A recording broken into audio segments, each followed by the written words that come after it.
Come on in, Christian single men. Come on in, Christian single women. This is going to be a really short one. I just wanted to talk about the difference between celibacy and abstinence, because when I see things online all the time, people always talking about how, oh, I'm celibate, I'm celibate, I'm celibate. But do you actually know what that means? Because I thought we already had an understanding of a clear difference between the two, but clearly not. When I see people's podcast interviews, when I see these influencers that are Christian and they're talking about how they're celibate and they're living a life of celibacy, I don't actually think you want that. And you're using the wrong words. So let's get some definitions here, and maybe this will help you because maybe you don't know. And let me just bring some clarity. Okay, so as a woman who is remaining abstinent until marriage, you will never, ever hear the word celibate come out of my mouth. Okay, celibate means, definition of celibate, okay, is someone who has decided to live a life of never having sex, never getting married, never engaging whatsoever, because it's always tied to like religious reasons. Okay, so thus priests, okay, it's supposed to be their devotion to God type of a thing. So if you are celibate, that means you do not have a desire, nor are you planning on ever getting married, having sex, fulfilling that part of your life at all. That's what it means to be celibate.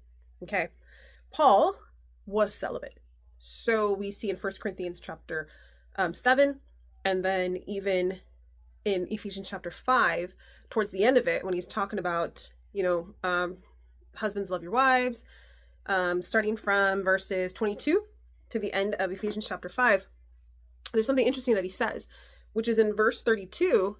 Okay, so after he's describing how, men, you're supposed to love your wives as Christ loved the church, and no one ever harmed himself or beat himself on purpose, type of a thing.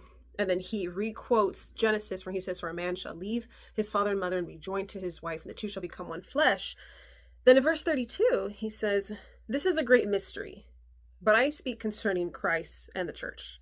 Nevertheless, let each one of you particular so love his own wife as himself, and let the wife see that she respects her husband. So verse 32, this is a great mystery, but I'm speaking. Why? Because Paul can't understand it. Paul can't understand about, wanting to be married. He had no desire for it. Okay, so he was celibate. Okay, he was practicing celibacy. Now, maybe before he got saved, before he had that, Damascus Road encounter, he wasn't. But definitely since he did, this man was practicing celibacy. No desire for marriage, didn't desire. Now, abstinent, which is what I'm pretty sure most of you are saying, is that you are abstaining from sexual activity for a period of time, which would be until marriage, because this is an area of life that you are practicing discipline, you're practicing self-control in, and you are wanting to honor God with your body until marriage, however long that is, however many months, years that is, but you are remaining abstinent until marriage. So it's just for a period of time, however long that time is you are abstinent.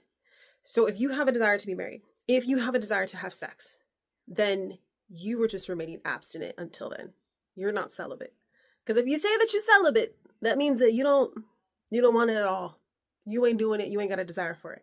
So I just thought it was important to actually give some definitions and understanding. Very few people, honestly, are called to a life of celibacy. There's very few that honestly don't desire sex, that don't desire marriage, that don't desire any of that. That's few and far between. There's not a whole lot of people, because majority of people desire the companionship. They desire to fulfill sexual desires. They desire to be married and in covenant with someone. So if you desire that, you're just remaining abstinent. But if you don't desire that, then you are celibate. So I hope this kind of helps. I hope this kind of clears things up, because someone as a virgin, I'm abstinent. I'm not celibate, y'all, because this girl, let me tell you, this girl has all the desires, okay, that will be fulfilled in its time in marriage. So that's why you will never, ever, ever hear me say I'm celibate. No, I'm not. I'm just remaining abstinent until then. So I hope that helps. I hope that clears it up. And, we go into depth in this in the mentorship program. So I have an 8-week discipleship program that I would love to invite you to join, Click the link below, find out more information. And yeah, so we talk all about this. Men, women, Christian singles, sign up. I'd love to see you on the inside.